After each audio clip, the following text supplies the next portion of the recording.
Ассаламу алейкум достор. Сіздер менен көптен бері көрүшпей калдык. Бүгүн обзордо ушундай Стария 2022 12 ай. Бул достор буга чейин Starex болуп чыкчу. Билсеңиздер керек. Азыр ушундай жаңы кузовто чыкты Стария болуп. Машина өтө чоң.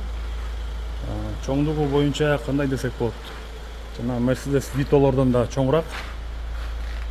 Альфардтан чоң, однозначно. Бұл 4 ВД екен. 2.4 ВД, анан 2 ВД бар, дизель, жана 3.5 газ бар да. Бензиндери тилекке каршы бияктан мен көргөн жокмун бензиндерди. Балким башка рыноктарга чыгат. Кореяга балким ушундай дизель болуп эле чыгат. Өтө мощный достор. Могул линияны билсеңиздер керек. Азыркы жаңы Hyundai'дын машиналары баары тең ушундай линия менен кетип атат. Айнектер чоң достор. Аябай элечи. Мисалы үчүн эшиктин жарым эле айнек десек болот. Негизи көбүнчө ягынан кетет го, кыскараак болуп. Бар ушундай диска. Машина жаңы экен, бул без пробега экен. 672 гана чыккан. 2022 жыл 12 ай. Ушундай ак кожаный салон, үстү алькантара, 2 люк бар. Бияында кичирээк, бияында чоң панорамный люк болуп келет. Бежевый алькантара экен. Бул жактарын да көрсөк, бул 9 орундуу машина. Мына бул жактары подогрев обдуштары менен достор өтө мыкты. Булар пакетте иштелген экен. Ушундай 2 катар капитанский сиденье. Анан артында 3 ряд кичирээк отургучтар бар. Ушундай достор, бул жакта кнопкаларын билсеңиздер керек. Азыркы корейский машиналардын баарында тең ушундай бар. Комплектациясы жакшы шарттарда. Кнопка менен ачылып, кнопка менен жабылат. Булар дагы достор ошо комплектациясынан зависит этет да. Комплектациясы простой болсо, анда мындай эле колго ачыш керек болот. Өтө мыкты. Артынан да көрөлү.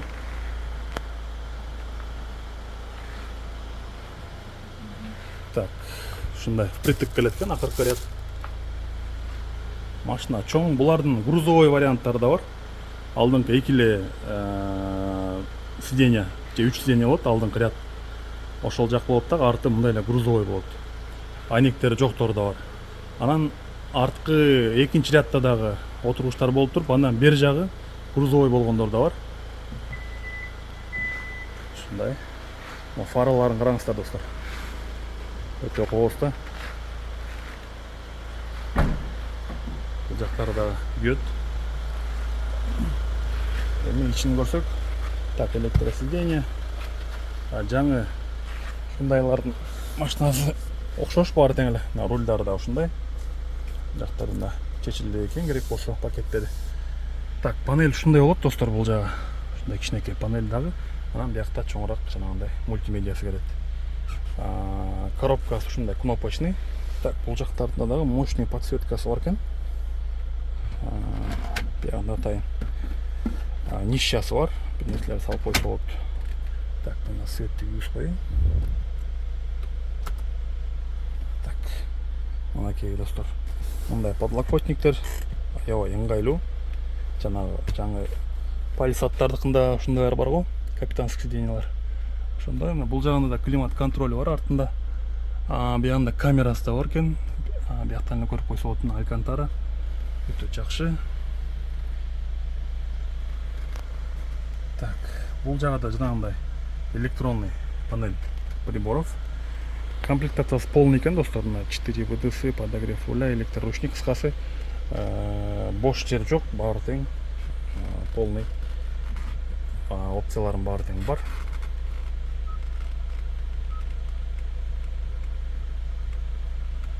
Так, подогрев обдуштары бар. Кыскасы, машина топовый комплектацияда экен. Подсветкасы өтө мыкты. Так. Мынакей камера 360 иштейт.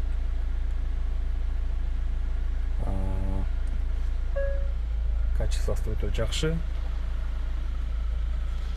Бул жагын карасак, так, булар да иштейт достор. Буларды билсеңиздер керек. Азыркы жаңы Сонаталарда, К5терде комплектациясы жакшы болсо, ушундайлар да бар. Булар ушундай дефлектор, подстаканник бар экен биякта астында. Так, биягында ушундай кичинекей бардачок десек болот. Анан бул жагында да бардачок бар. Биягы узун достор, ар жакка чейин кетет. Так, проекциясы жок экен. Мындай күзгү атайын. Так, азыр мен могу арткы камераны көрөйүн деп атам эле. Биягы беспроводной зарядкасы да бар экен. Так, арткы камеранын кнопкасы жок, бул 360 экен.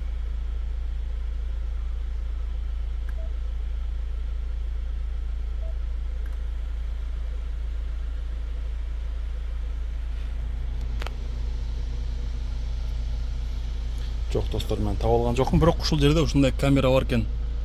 Мынакей көрсөңүздөр болот. Так, алдында бир сыра көргөз коюн. Капоттун астын.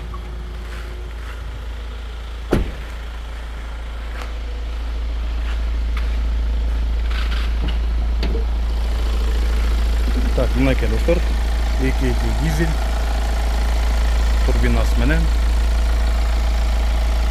Эми биякта карай турганда эле эч нерсе жок. Машина жаңы. Без пробега дегендей. Өтө мыкты достор.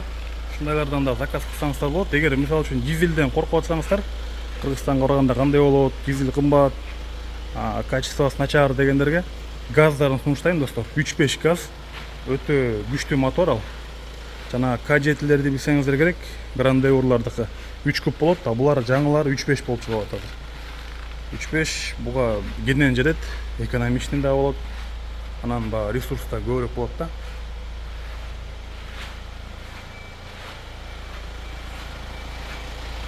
Бул жагынан да көрсөтүп коелу.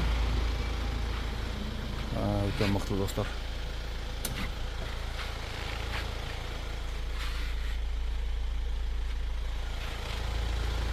Баардыгы кнопка менен ачылып, кнопка менен жабылат экен.